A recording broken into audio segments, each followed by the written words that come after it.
जय जिनेन्द्र बंधुओं, कार्यक्रम समस्या एक समाधान अनेक में अभिनंदन है आपका। दर्शकों, बहुत टाइम से हम आपको बता रहे हैं कि आपके लाइफ में जो भी आपके आसपास जितनी भी प्रॉब्लम्स हो रही हैं उसका सोल्यूशन आपके हाथ में ही है। बस फर्क ये पड़ता है कि हम उसे इग्नोर कर देते हैं या हम उस पर ध्यान ही नहीं देना चाहते हैं, क्योंकि हमें लगता है कि जब टाइम आएगा तो सब अपने आप ठीक हो जाएगा। अगर हम अपने बच्चों की एजुकेशन के ऊपर भी बात करते हैं, हम अपने बच्चों के लिए बहुत सारी प्लानिंग करते हैं और लेकिन साथ में ये सोचते रहते हैं कि चलो अभी तो बहुत टाइम है, हम प्लान करते हैं, सेविंग्स करते हैं, धीरे धीरे करके जब भी वो हायर एजुकेशन के लिए बाहर जाएंगे या देश में ही रह के कुछ करना चाहेंगे तो हमारे पास इतनी सेविंग्स हो जाएगी, हम कर लेंगे। लेकिन अगर आपके जो सेविंग्स हैं वो बस आप प्लान ही करते रह जाओ तो क्या अपने बच्चों को अच्छी एजुकेशन दे सकते हो? शायद नहीं। इसीलिए अगर हम प्लान कर रहे हैं सेविंग करने के लिए अपने बच्चों के फ्यूचर के लिए और वो सेविंग्स नहीं हो पा रही हैं तो आप ये मत सोचिए कल हो जाएंगी, क्योंकि कल कभी नहीं आता। हमें आज से ही करनी है और अगर आज सेविंग नहीं हो रही है तो आप ये सोचिए क्यों नहीं हो रही है, इसके पीछे का कारण क्या है। क्या आपके वास्तु में कोई दोष तो नहीं है? क्या आपके ग्रहों का कोई चक्र तो नहीं है? ये जानना बहुत जरूरी होता है, क्योंकि ये सब डिपेंड करता है हमारे ऊपर। हम क्या कर रहे हैं, क्या नहीं कर रहे हैं, किस तरीके से लाइफ स्पेंड कर रहे हैं। तो चलिए आज हम इसी पे चर्चा करेंगे कि क्यों सेविंग्स नहीं हो पाती हैं। हम अपने बच्चों को एजुकेशन देना चाहते हैं लेकिन क्यों उनकी एजुकेशन में रुकावट आती है। बहुत इंपॉर्टेंट है ये टॉपिक्स आप सभी के लिए। तो चलिए डिस्कशन करते हैं। शुरू करने से पहले मैं कार्यक्रम में स्वागत करना चाहूंगी हर बार की तरह डॉक्टर प्रदीप जैन जी, डॉक्टर प्रिया जैन जी का, जो लगातार आपको गाइड करते आ रहे हैं, आपको बताते आ रहे हैं कि छोटी छोटी चीजें कितने मायने रखती हैं। और साथ ही साथ मैं आपको ये भी बताना चाहूंगी, इनके परिचय के बारे में बताना चाहूंगी, ये विश्व विख्यात एस्ट्रोलॉजर भी हैं, वास्तु एक्सपर्ट भी हैं, रेकी ग्रैंड मास्टर हैं और साथ ही साथ लाइफ को किस तरीके से पॉजिटिव वे में लेके जाना चाहिए इसके बारे में आपको नॉलेज देते हैं। साथ ही क्लासेस भी दिए जाते हैं इनके माध्यम से ताकि आप स्वयं के ज्ञाता बन सकें। तो चलिए बिना विलंब के आगे बढ़ते हैं और कार्यक्रम में अभिनंदन करते हैं। जय जिनेन्द्र, स्वागत है आपका कार्यक्रम में एक बार फिर से। बहुत इंपॉर्टेंट टॉपिक है ये जो आज हमारे दर्शकों के सामने हम लेकर आए हैं, सेविंग्स, बच्चों की एजुकेशन। बहुत प्रयास करते हैं लेकिन बहुत सारे इश्यूज आते हैं सेविंग्स करने में भी और हम कल पे बात टाल देते हैं। तो क्या वो कल पे बात टालना ठीक है या हमें अपने आज को नापना चाहिए कि क्यों दिक्कत आ रही है? बिल्कुल ठीक कहा आपने सेविंग्स के बारे में। क्या सेविंग्स सिर्फ पैसा ही है, मनी ही है कि जो इंसान सोचता है आज कि मैं प्रैक्टिस कर रहा हूँ, मैं कमा रहा हूँ, मैं मेहनत कर रहा हूँ सिर्फ पैसे के लिए कि पैसा सेव हो जाए? नहीं, जो आपके बच्चों की एजुकेशन है वो भी एक सेविंग्स है। जो हम आज पढ़ते हैं, जो बच्चे आज पढ़ रहे हैं वही उनका फ्यूचर होता है। आप में से कभी कोई प्लस माइनस भूला, कोई एबीसीडी भूला? नहीं, जो आपका बेस है वो आगे भी चलता है तो वो भी एक सेविंग्स है। बच्चे जो पढ़ रहे हैं वो भी एक सेविंग्स हैं। तो यदि सेविंग्स को अच्छा करना है, सिर्फ मनी को ही नहीं, बच्चों की एजुकेशन को भी, तो हमारे घर के अंदर कौन सी ऐसी डायरेक्शन है जो हमारी लाइफ में सेविंग्स को इंक्रीज करती है, उसकी प्लानिंग हम बनाते हैं। ठीक है, काम करेंगे, कर्म करेंगे, लेकिन वो सेविंग्स हमारी होनी भी तो चाहिए। यदि सिर्फ उसको हम टाले जा रहे हैं, कल करेंगे, परसों करेंगे, उससे अगले दिन करेंगे, वो सेविंग्स कभी भी नहीं होगी। तो उसको अच्छा करने के लिए, उसको उस ड्रीम को, उस डिजायर को हमें अचीव करने के लिए हमें अपने घर के वेस्ट साउथ वेस्ट को देखना चाहिए।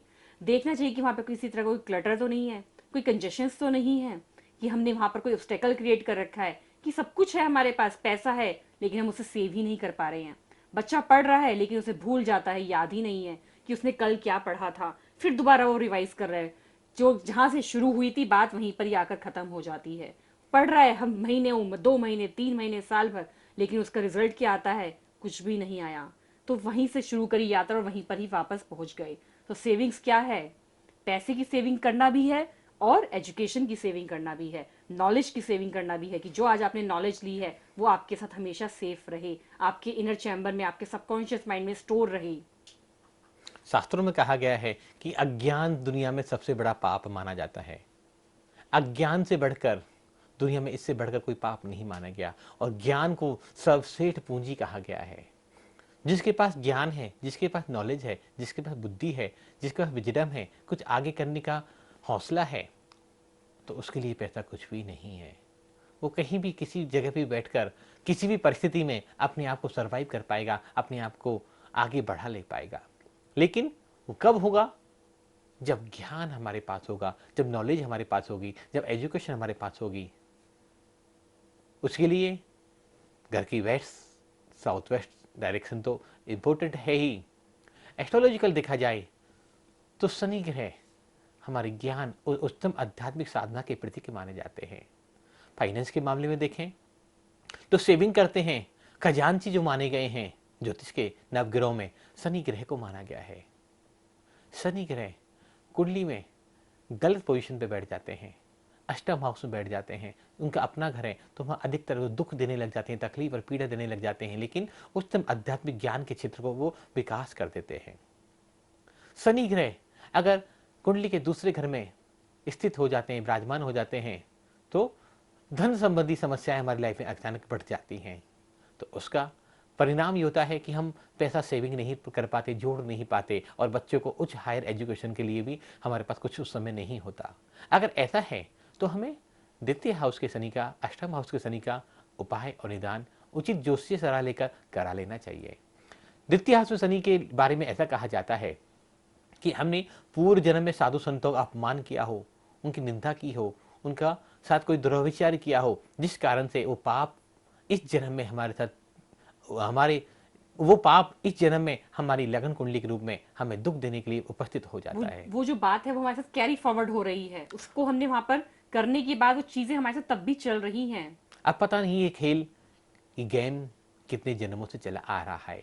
तो इस बार अगर हम जाग जाएं, जान जाएं, समझ जाएं, तो घर के वेस्ट साउथ वेस्ट को भी ठीक करना है और शनि ग्रह की स्थिति को भी ठीक करना है। और हमें अपने से बड़ों का अपमान भी नहीं करना है, अपने गुरु संतों की कभी भी अवहेलना नहीं करनी है। जी, अगर हम वेस्ट साउथ वेस्ट की बात कर रहे हैं, उसे ठीक करने की बात कर रहे हैं, तो किस प्रकार से हम उसे ठीक कर सकते हैं?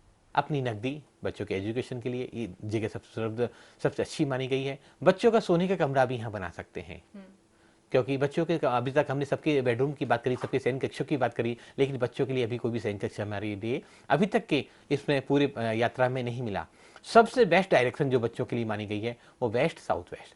अगर कोई बड़े व्यक्ति भी यहाँ सोते हैं तो उनको नॉलेज गेन होगी, लेकिन रिलेशनशिप वो जरूर नहीं है कोई मेंटेन कर पाए अपने लाइफ पार्टनर के साथ, लेकिन नॉलेज में उनकी कोई कमी नहीं रहेगी। तो सबसे अच्छा जैसे एजुकेशन के लिए यूज कर सकते हैं वेस्ट साउथ वेस्ट को, और दूसरा बच्चों के सोने के लिए।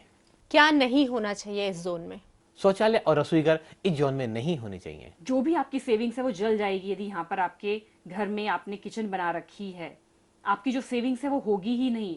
आपके बच्चों का जो कैरियर होगा वो खुद ही आप खराब कर देंगे। बच्चा एक लिमिटेशन तक पहुंचेगा, पता चलेगा उसका वो एंट्रेंस क्लियर नहीं हुआ। मतलब कुछ ना कुछ ऑब्स्टेकल्स उसकी लाइफ में आपने अपने घर के वास्तु के हिसाब से ही क्रिएट कर दिया। यानी हम जो कह सकते हैं ये बात कि बच्चा बहुत टॉपर होता है, लेकिन किसी कारणवश हम ये तो अज्यूम कर लेते हैं कि बच्चा बहुत अच्छा लाइफ में करेगा, बहुत अच्छे कंपटीशन को बीट करेगा, but there are certain reason जिसकी वजह से वो नहीं कर सकता। तो शायद यही वो जोन इशू होता है। हमारे घर का वास्तु कई बार क्या होता है कि हमने ग्राउंड फ्लोर पे तो किचन बना रखी है साउथ ईस्ट में, लेकिन एक टेम्परेरी किचन हमने क्रिएट कर दी है अपने फर्स्ट फ्लोर पर।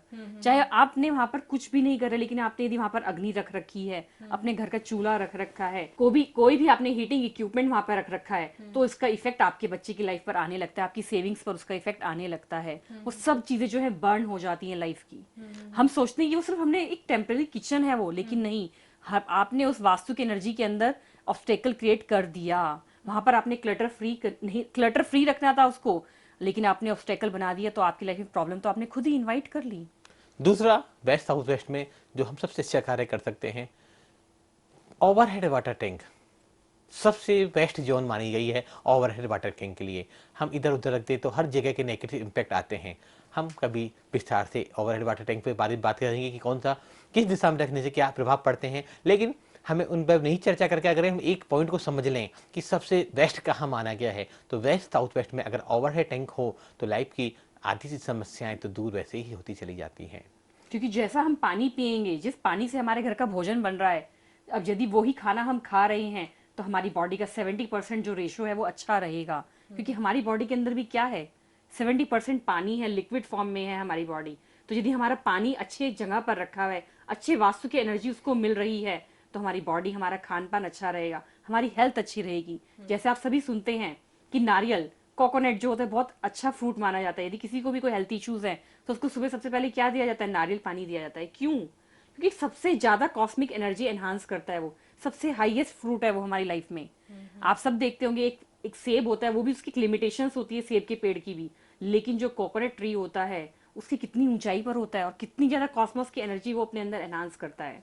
अपने आप उसके अंदर पानी आ जाता है, अपने आप उसके अंदर मलाई आ जाती है। तो कितनी चीजें हैं उसके अंदर।